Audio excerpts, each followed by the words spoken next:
Nuestra Tierra, qui est le premier documentaire de Lucrecia Martel, cinéaste argentine, si je ne me trompe pas, en tout cas, qui a fait tous ses films en Argentine, et qui est un documentaire sur la communauté des Chuchagasta, qui est une communauté autochtones dont les terres sont menacées de spoliation depuis des années, qui sont régulièrement pris dans des conflits avec les propriétaires terriens influents de la région, au point que l'un de ces propriétaires a assassiné Javier Chocobar pendant une altercation, ce qui donne lieu à un procès qui va être un peu le point de départ de ce documentaire. Donc dans le procès, il y a trois je sais pas comment les appeler, trois prévenus. Oui, mais je veux dire leur titre. Trois propriétaires trois influents, trois associés. Il y a un propriétaire, il y a un flic et il y a un homme de main, en fait. Ouais, c'est ça. Et qui comparaissent, et une bonne partie de la communauté Chuchagasta, ce qui va permettre ensuite à Lucrecia Martel de faire une sorte de portrait en fait de cette communauté. Elle va notamment puiser dans un certain nombre d'archives. Je sais pas comment vous lancez, mais qu'est-ce que ce film vous a inspiré? Je crois que vous êtes assez vous n'êtes pas d'accord sur le film. Ça lit même le film, donc laissons-le commencer.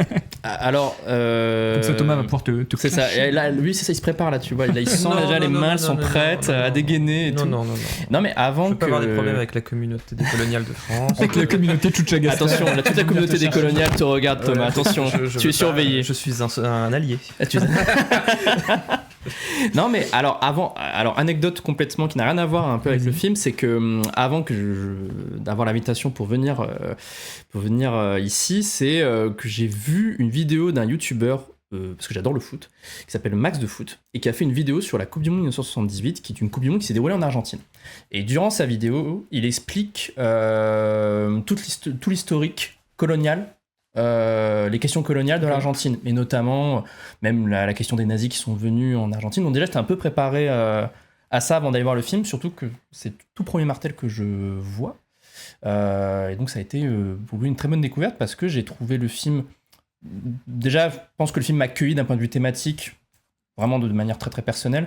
Et puis, en soi, je trouve que dans ses dispositifs de mise en scène de documentaire, il y a énormément de prises de risques, de propositions, notamment, on va en parler, je pense, la question du drone, parce que durant tout le film, on aura énormément de plans de drone qui balayent en fait la zone dont il est question durant tout le film, donc la zone expropriée par les trois blancs, je vais le dire comme ça. Et, mais également, il y a quand même... Il y a un truc, moi, qui m'a sauté aux yeux et qui a fait que j'ai peut-être une lecture du film assez nette, c'est que le tout premier plan du film, c'est un plan dans l'espace. C'est un plan de la Terre qui globalise tout. Et qui, au fur et à mesure, du coup, le montage avance du coup vers le territoire, et notamment un terrain de foot, on y revient, terrain de foot, et vers des membres de la communauté. Comme dans Hacker. Comme dans Hacker, mais c'est vrai, en plus, tout à fait, comme dans Hacker. Et je vais faire mon intello, hein, donc c'est minute intello, ça m'a rappelé la phrase de la définition que fait Deleuze de la gauche. Il dit un homme de gauche, une personne de gauche, part du monde, puis se rapproche vers son pays, sa famille, et la droite, c'est l'inverse. Et que j'ai l'impression que Martel, à travers son geste de passer d'abord du monde, offre un petit peu une vision politique qui a pour but de d'étendre le regard et de ne pas se focaliser forcément que sur le côté, on va dire, individualiste. On va dire la question que pose aussi le procès, c'est la question du territoire, de qui appartient ce territoire. Et que son geste documentaire va être d'étendre, de toujours prendre de la distance et tout ça. Et du coup, c'est pour ça que je trouve que son film est un très bon exemple, en fait, d'un documentaire de gauche. Ce serait un documentaire de gauche pour moi. C'est bien vu. Alors, n'hésite pas à rentrer un peu plus franchement, parce que là, tu es vraiment il est en périphérie. Je sens que tu te désolidarises. Je t'écoute avec intérêt. Non, c'est vrai que tu parles d'une des figures formelles un peu centrales du film, qui est cette utilisation du drone, qui est à la fois... on va dire dans la continuité de ces premiers plans où on se rapproche un peu progressivement, et donc on en passe par une étape qui serait les plans aériens qui correspondent aux vues en drone, mais d'une certaine manière c'est aussi un point de vue un peu retors parce que il y a quelque chose un peu de la prédation en fait dans cette espèce de regard surplombant dont Lucretia Martel témoigne de la présence physique aussi. Il y a un moment où un cheval voit le drone et du coup s'enfuit, et surtout un moment assez frappant où un rapace attaque le drone ouais. qui donc tombe un peu comme ça du ciel. Et donc il y a cette idée un petit peu je trouve complexe et en même temps très riche de figurer par un procédé de mise en scène ce qui serait le regard des opposants objectifs au documentaire dans son intégralité, quoi. Ça, c'est vrai que c'est assez curieux. Oui. Et Thomas il se prépare encore. Non. Oui. C'est vrai. Très bien. Et je déstabilisé Clément. Non, pour rebondir sur ce que tu as dit, le drone. Il veut plus être dans le stream, il se met sur le côté, il répond plus. Non, le drone, en fait, je pense que ça s'articule. En fait, moi, expérience de séance, on l'a vu ensemble avec Salim et notre camarade Camille Wouter, que nous saluons. Et d'ailleurs, Camille, qui, contrairement à Salim, est comme moi, elle déteste le film aussi, quand même. Oui, bon. Voilà. Mais. N'utilise pas Camille. C'est ça. Non, plus sérieusement, la question du drone, elle est intéressante parce qu'en fait, elle s'articule dans l'économie du film à un motif qui va beaucoup revenir, qui est le motif des oiseaux. Il faut être aveugle pour pas se rendre compte qu'elle doit filmer, je pense, 40 fois les oiseaux dans le ciel en train de voler, et ça culmine évidemment dans le moment où l'oiseau fonce sur le drone. Et en fait, je pense que ça pose un enjeu qui est intéressant, à savoir que pendant un long moment, on remarque qu'elle filme en drone, et on se pose la question de la présence du drone, parce que le drone est quand même un dispositif de filmage qui est associé à un regard de prédation et qui est un regard technologique. Donc théoriquement, c'est le regard du pouvoir, c'est le regard de ceux qui ont assassiné ce monsieur Chocobar, à savoir la famille Amin. C'est ça, c'est la famille Amin, et puis, enfin monsieur Amin et puis ses deux collaborateurs. Bref. Et ce qui m'a semblé intéressant, c'est que le moment où l'oiseau percute le drone, il nous est donné une espèce de mise en tension entre ce que serait éventuellement le regard qu'adopte Lucretia Martel, qui serait celui de se rapprocher le plus possible, en gros, du point de vue de la nature, du territoire, de cette pampa argentine dans ce qu'elle a d'endémique, et en même temps une résistance entre ce que c'est que vouloir filmer ça et se confronter à la réalité matérielle de ce qu'on filme. À savoir que t'as beau essayer de filmer comme les oiseaux qui habitent là, les oiseaux vont te rendre un coup dans la tête. Et donc, ça sous-entend quand même qu'elle ne se prend pas non plus pour le porte-parole complet des Indiens qui habitent sur cette zone-là. Parce qu'il y a quand même un enjeu, c'est que Lucretia Martel est blanche. Et donc, il y a évidemment une logique de distance qui se pose entre elle et les Chuchagasta, c'est ça ? C'est ça. Les Chuchagasta. Bref. Alors, ceci étant dit, moi je trouve que cette question de la distance de son regard vers les gens qu'elle filme, elle n'est pas assez posée dans le film, elle ne ressort pas suffisamment. Et une des procédures qu'elle va avoir pour pouvoir traiter de leur parcours à travers l'histoire et de leur évolution, c'est de faire ce qu'on appelle en anglais la history from below, de l'histoire d'en dessous, c'est-à-dire qu'on va aller chercher des populations qui n'ont pas eu droit de citer dans les discours officiels de l'histoire argentine, et on va leur donner la parole, on va utiliser des matériaux volontairement pauvres ou volontairement impurs pour pouvoir illustrer leur existence. Confère ici l'usage explicitement illustratif qui est fait avec des photographies amateurs et un traitement du son qui consiste à réanimer entre guillemets les photos qu'on voit par des sons artificiels. Donc une machine composite qui vise à rendre l'expérience au premier degré de ces individus, et donc qui est montée en parallèle, les différents portraits, qui est monté en parallèle de l'évolution du procès pour meurtre qui nous est donné dans son intégralité. Or, il me semble qu'il y a un échec vraiment esthétique immédiat dans le film, c'est que on n'a aucune empathie pour les Chuchagasta pendant le film. Mais quand je dis aucune, c'est-à-dire que le dispositif est fait de telle manière qu'on a un enchaînement de faits qui sont décontextualisés, qui sont difficiles à comprendre, qui sont difficiles à relier chronologiquement. On ne sait pas de qui on parle pendant un grand moment. Les parcelles en fait individuelles ne sont pas situées. Et pour moi, le moment révélateur où elle les utilise comme sans doute que c'est animé de bonnes intentions, mais enfin, formellement, c'est vraiment un sujet au sens sociologique du terme, presque. Elle filme un jeune couple de Chucha Agasta qui se projette dans le fait d'avoir une maison dans la Pampa. Elle va les filmer en grand angle, de dos, avec le monsieur qui est en train de dire « Ah, c'est formidable, je vais installer ma ferme ici ». Elle fait un travelling arrière, on n'entend même pas la fin de leur discussion, on ne sait pas sur quoi ils se projettent, on les reverra plus jamais. Il y a vraiment l'idée que... en fait, il y a une tension, je pense, intrinsèque entre un horizon politique de reconnaissance d'un droit donné à des individus et à des parcours individuels, et un dispositif formel de, en gros, je dirais, déconstruction de la narration, déconstruction de l'imagerie, du mythe et de la représentation, qui fonctionne pas du tout ensemble au même niveau, et qui fait que c'est absolument improductif. Donc moi, j'ai vu un film qui était une idée de film politique, une idée de film de contre-histoire, mais j'ai pas vu le documentaire que j'aurais aimé voir. Alors ça me laisse penser que, éventuellement, Lucretia Martel, cinéaste de fiction, n'est peut-être pas une bonne documentariste. C'est pas son métier, quoi. Cela dit, pour faire une mini virgule sur ce que tu disais on va dire, déconstruire un petit peu l'iconographie, il faut dire que c'est aussi une cinéaste de la modernité, Oui. souvent assez radicale. Si vous avez vu Zama, ou dans son usage de la durée, comme ça, qui va un peu évider, on pourrait dire, la fiction, ou en tout cas essayer de contrecarrer un récit préétabli par des moyens de cinéma, ce qui va dans ton sens. Bah après, c'est vrai que je rejoins pas tellement Thomas sur le côté un peu didactique du film, où pour Thomas, il y a quelque chose d'un peu nébuleux. J'ai l'impression que tu n'as vraiment pas saisi totalement les enjeux au départ, mais c'est vrai que... je suis con.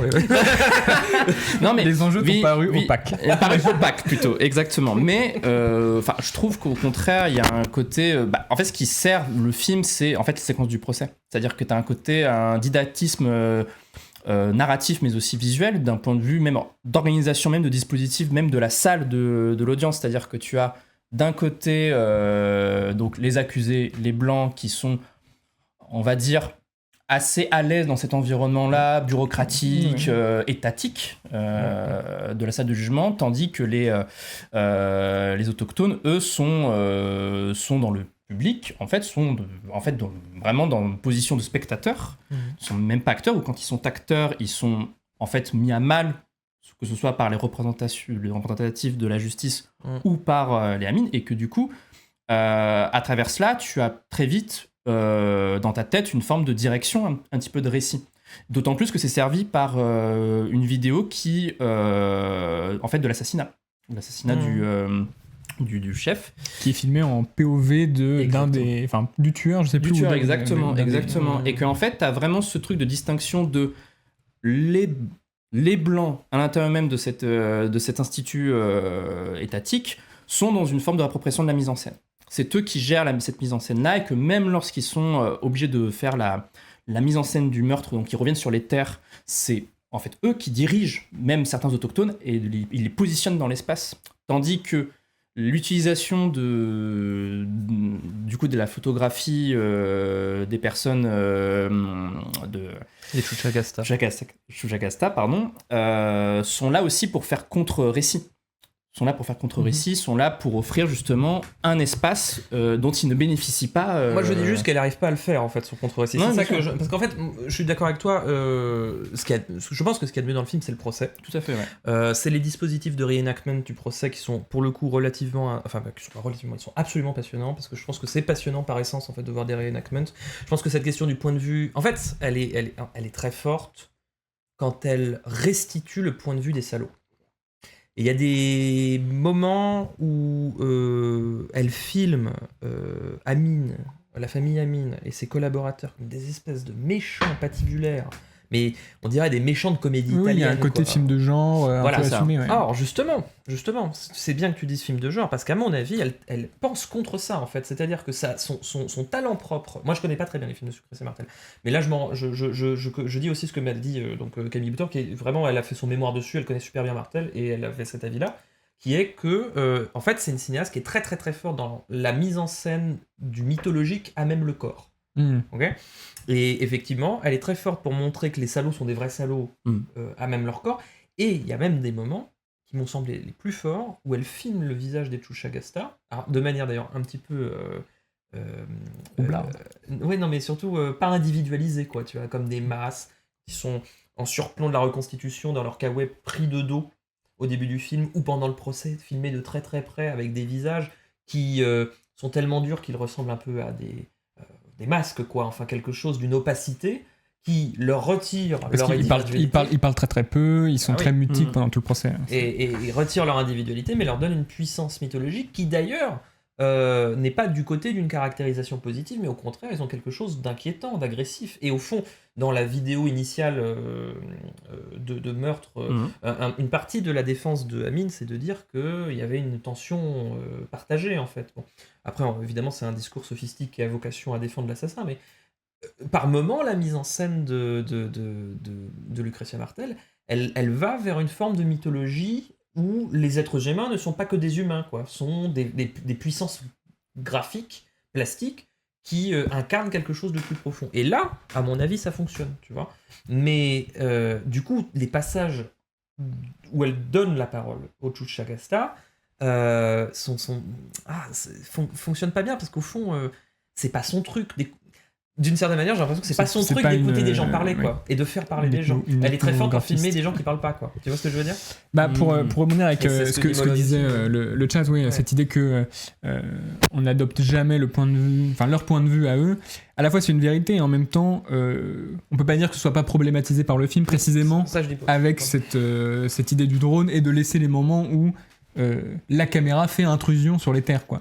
Donc j'ai l'impression qu'effectivement le film est dans une pas une contradiction, mais une position un peu une position dont ils se dépêtrent difficilement de ne pas vouloir parler à leur place et en même temps d'avoir conscience que les filmer depuis l'extérieur, c'est aussi un petit peu reconduire un geste on va dire colonial pour aller vite. Oui. Mais et de fait, j'ai l'impression que l'articulation qu'elle voudrait faire dans le film, même si je pense pas que ce soit à mon avis, c'est pas assez strict pour être vraiment une ligne de force, mais c'est troquer cette espèce de regard un peu surplombant pour, comme tu l'as dit, un regard qui vient un peu de l'intérieur. Et il y a ce plan où à un moment pendant un entretien, une des Chuchagasta se tient devant une table qui est recouverte de photographies, et le film a un peu envie de faire ça, c'est-à-dire des fragments, utiliser un peu le cadre du procès et un premier regard qu'elle va faire tomber au profit d'une espèce d'éclatement et une série de portraits qui passerait par ces photos comme ça, ce qui à mon avis conduit le film dans une autre limite qui serait que il y a un moment à partir duquel il devient purement itératif en fait, c'est-à-dire on enchaîne les séquences et ça pourrait s'arrêter plus tôt et il n'y a plus vraiment de dynamique formelle et de fait les moments où on retrouve du drone paraissent comme des retours en arrière en termes de dynamique de mise en scène et donc ça devient effectivement la question je me suis un peu aussi interrogé sur comment est-ce qu'elle se dépêtrait de cette on va dire position paradoxale en tout cas. Bah c'est assez drôle parce que quand on est sorti de la séance, j'avais dit à Thomas et à Camille qu'il y avait une phrase d'un autochtone qui m'avait interrogé qui en fait c'est un fan de baignure. C'est un fan de baignure, il en parle durant le film, etc. Et à un moment donné, il fait limite le constat que comme dans Baignure, donc c'était les Romains contre les chrétiens, j'ai pas vu le film donc vraiment. C'est les Romains contre les chrétiens. C'est ça que et que il prend conscience, enfin en tout cas il dit qu'il a conscience d'être à la main, en tout cas qui subissent une forme de colonialisme de par les blancs, etc. Donc il y a quand même ce truc de à la fois est-ce que c'est eux-mêmes qui ont conscience de ça ou est-ce que c'est Martel qui quelque part à travers son récit ou à travers peut-être sa direction, en tout cas, de metteur en scène, parce qu'il y a quand même une écriture documentaire. On oublie souvent qu'un documentaire, ça s'écrit avant de se réaliser. Et que c'est vrai que j'ai eu un doute sur est-ce que vraiment c'est lui, à travers sa propre expérience, qui prend conscience de ça, ou est-ce que c'est la réalisation du film et le fait que Martel a un positionnement politique qui me semble assez net dans le film, qui est un positionnement plutôt du côté décolonial. Est-ce que c'est Martel qui impose une forme de discours ou une forme de direction, ou est-ce que c'est lui qui prend conscience de ça ? Et c'est vrai que c'est un peu l'impasse, en tout cas, que a du mal à dépêtrer Martel par moment. Et même la question du drone me pose aussi question lorsqu'il n'est que mythologique ou figuratif, alors qu'il est par moment topographique, dans la mesure où il est là pour cartographier finalement le territoire, pour justement démanteler un discours notamment le discours des propriétaires. Pour inscrire les personnages Exactement. dans le territoire endémique. C'est ça. Moi, je répondrais une chose à ce que tu dis. En fait, ce que tu poses la question, c'est la participation des personnes filmées dans le processus de fabrication. Exactement. Et je dois reconnaître que, malheureusement, à cet égard, elle a ça veut dire ça. Je peux pas dire qu'elle a 50 ans de retard, mais des propositions qui sont faites dans les années 60 par Jean Rouch, d'inclusion des personnes filmées dans le processus créatif, me semble aller plus loin, en tout cas surpasser des difficultés qu'elle rencontre elle. Et jusqu'à preuve du contraire, c'est pas le film des Chuchagasta sur eux-mêmes, tu vois. Et puis sur le côté itératif, en tout cas sur le côté fragmentaire que pourrait prendre le film, moi je n'ai pas pu ne pas penser à une autre cinéaste, elle américaine, de documentaire, qui pratique aussi une forme de documentaire disruptif, on pourrait dire, qui est l'autrice de Toute la beauté et le sang versé. Laura Poitras. De Laura Poitras. Et il m'a semblé qu'à certains égards, cette idée de partir du procès, de faire toutes ces ramifications techniques, et ensuite d'embrayer sur des destins individuels, fait pas que c'est un documentaire de Poitras, tu vois, sauf qu'elle irait moins loin, c'est-à-dire qu'elle n'irait pas du côté d'une disruption complète du sujet initial. À mon avis, là où elle pensait agir en tant que cinéaste, c'est cette idée que effectivement, il y a un cadre qui leur est défavorable, qui est la parole du procès, les procédures, on va dire le discours officiel, mais il y a aussi l'image, quoi. Il y a l'image de la bande tournée par la caméra embarquée sur le tueur au moment où il a assassiné Chocobar, et donc finalement, c'est un peu là qu'elle avait envie de se situer, c'est-à-dire faire une sorte presque de bataille image contre image, et d'utiliser son film sans se mettre à leur place, mais presque pour leur donner la matière première, quoi, pour affronter avec des images qui leur ressemblent un peu plus ce cadre-là, avec cette idée que tu parlais de l'idée que le drone permettait aussi de se rendre compte que les gens étaient bel et bien présents sur le territoire, mais il se trouve que le slogan des Chuchagasta et des sympathisants, c'est Javier Chocobar présent. C'est ça. Donc il y a cette idée effectivement de dire si vous jouez avec un film qui soutient votre propos colonial, je vais essayer de produire des images qui peuvent peut-être le contrer, quoi. En tout cas, qui parlent de ça, mais effectivement, du coup, il y a presque une dimension un peu théorique aussi dans le film. C'est un peu cérébral. Un peu coincé entre l'anthropologie et une question théorique de regard. En fait, un cinéma anthropologique... En plus, alors, c'est aussi ça, c'est que du cinéma anthropologique qui va poser la question de la relation entre la personne qui filme et les sujets filmés, ça existe depuis belle lurette. Moi, j'ai souvenir d'un cours à Paris 3 quand j'étais étudiant d'un super prof qui s'appelait Matthias Steinle, qui s'appelait du cinéma ethnographique au cinéma anthropologique. Et c'était vraiment du film ethnologique au cinéma tout mélangé. Bref, enfin voilà. Et c'était l'idée du truc, c'était de dire on est passé de un cinéma qui allait prendre le parti des gens en se surplombant eux, en relayant une vision coloniale, à un cinéma qui posait la question de la distance. Et en gros, moi, c'est ça qui m'a un peu gêné, c'est-à-dire que j'ai pas vu dans le film de manière extrêmement marquée la question de la distance, parce que c'est aussi ce jeu-là, cet espace-là, qui permet à l'émotion spectatorielle de pouvoir se projeter. Et le problème, c'est qu'au contraire, les partis pris, non seulement idéologiques, mais esthétiques de Martel, verrouillent énormément en fait, la signification du film. Et en plus, je dirais j'ai perdu mon idée, mais en tout cas, verrouille le film de telle manière que et l'alourdit en termes significatifs, c'est-à-dire qu'on arrive quand même à un point où, pour s'assurer de la bonne lecture de certaines séquences, la voix off va réintervenir. Je veux dire, il y a un passage où elle prend la parole et elle s'adresse directement à l'avocate ou à la juge en disant est-ce que vous croyez en Dieu, et on a un plan drone qui reprend un plan zénital comme si elle s'attribuait le regard de Dieu à elle-même. Tout un ensemble de trucs sur l'association effectivement entre romains et chrétiens slash Chuchagasta argentin. En fait, une force, je dirais, militante, parce qu'au fond c'est ça la finalité du film, une force militante, mais qui produit pas pour autant les qualités un peu abrasives, dynamiques et agressives que peut avoir le cinéma militant, et qui peut à minima créer un désir d'insurrection entre guillemets. Et le film table pas non plus dans cette direction-là, parce que sa froideur, son caractère cérébral, son côté théorique, et puis surtout une dimension qui est toute bête, mais qui moi je trouve invalide en plus, la dimension militante, c'est que elle donne l'impression elle dit explicitement qu'en fait elle porte le discours contraire au discours de l'histoire. C'est dit dans un dialogue, à un moment, elle parle avec un historien qui dit que de toute façon, l'histoire est mensongère, et ensuite elle présente son film comme une contre-histoire, quoi. Enfin, vraiment, le cinéma et l'art est là pour donner la vérité contre la vérité des institutions historiques. Or, que fait l'institution judiciaire ? Elle condamne les gens qu'il fallait condamner. Donc c'est-à-dire qu'en fait, in fine, le film n'est même pas... Moi, j'en venais à me dire, ah mais il faut qu'ils soient innocentés, les salopards, à la fin, pour que le film ait une raison d'être. Mais en fait, in fine, la justice argentine a très bien fait son travail. Comment dire, je trouve le film est intéressant parce qu'il pose des questions de cinéma, c'est-à-dire qu'est-ce qu'on montre, comment on annule un regard préexistant, etc. Mais c'est vrai que peut-être la dimension que le film voudrait ethnographique est peut-être un peu moins... en tout cas, n'est pas là où ces stratégies formelles sont le plus payantes, peut-être. Oui, sans doute. Ouais. Après, c'est vrai qu'il y a... En fait, à la fois, je suis...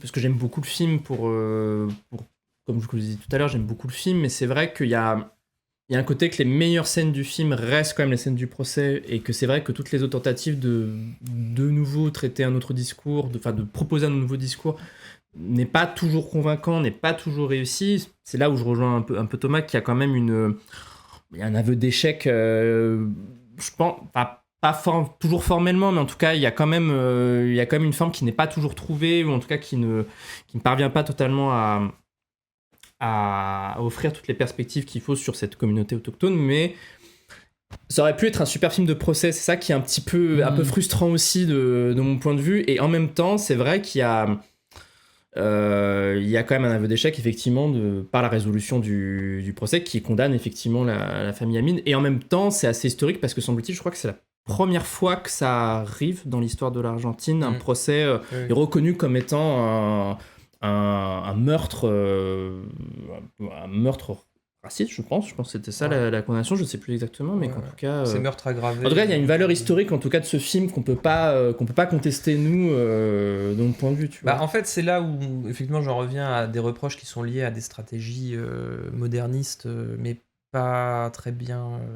c'est pas que c'est pas bien maîtrisé, mais qui, moi, m'intéresse peu, en fait, de dissolution du récit, des constructions de la narration et de l'identification.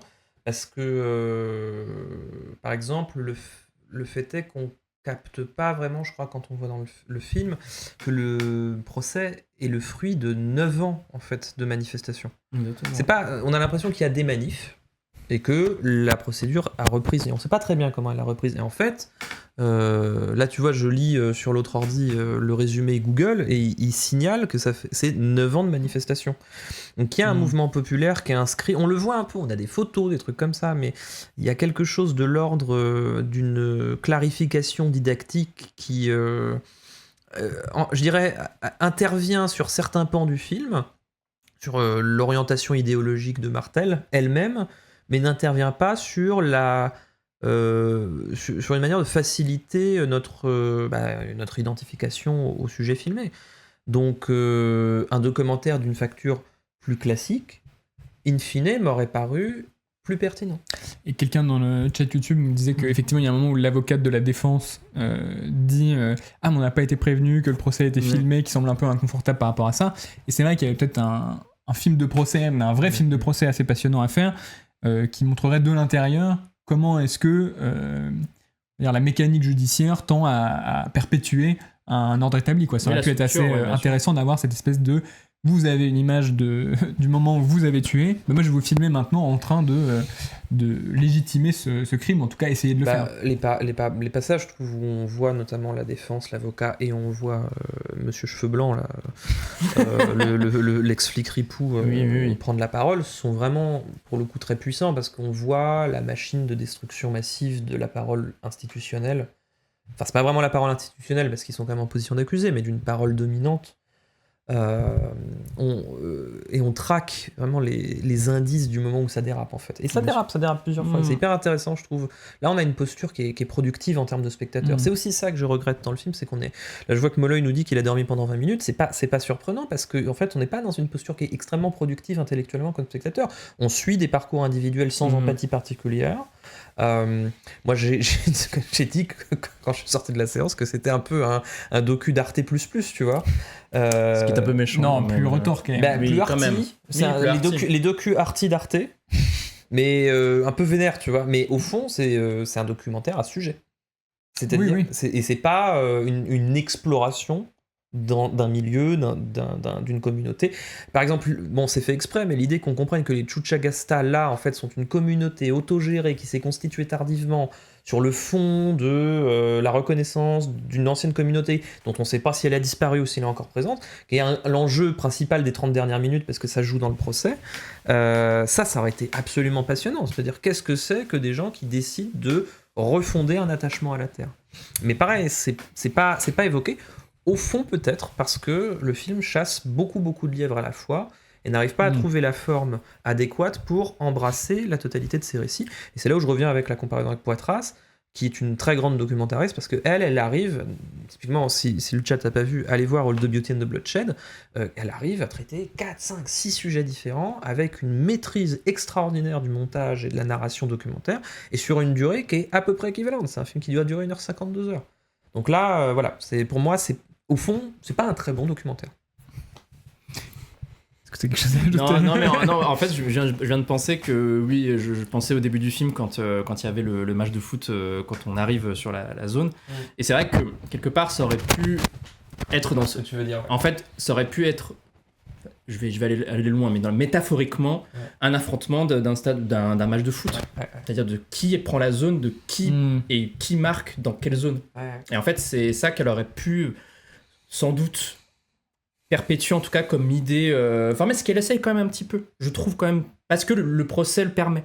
Le procès le permet quand même, parce que t'as quand même un marquage de zone. Et puis, je termine là-dessus, il y a des petits académismes aussi, parce qu'on a l'impression que c'est une cinéaste moderne qui expérimente tout le temps, qui fait des trucs incroyables. Il y a quand même des académismes de mise en scène, notamment par exemple, avant l'issue du procès, avant le jugement, il va y avoir un truc qu'on voit un peu dans tous les documentaires de création. On voit des gens qui sont en train de nettoyer les tables du procès avant qu'il ait lieu. Et ça c'est un truc, que ça soit dans un hôpital, que ça soit dans une institution. C'est un peu un Wisemanisme, tu vois, sauf que chez Wiseman, ça durerait 7 ou 8 minutes. Là, ça dure 40 secondes, et c'est juste pour dire, je vous filme les à côté. Car je suis une documentariste de création. Et tu te dis là, ok, bon, c'est vraiment pas... On avait fait il y a longtemps, enfin Mathieu avait fait il y a longtemps un one-shot sur Tempête à Washington, sur un plan justement comme ça, qui dure un peu plus pour qu'on voit une des petites mains, entre guillemets, de dans une fiction, là, ça prend plus de sens. Quoi.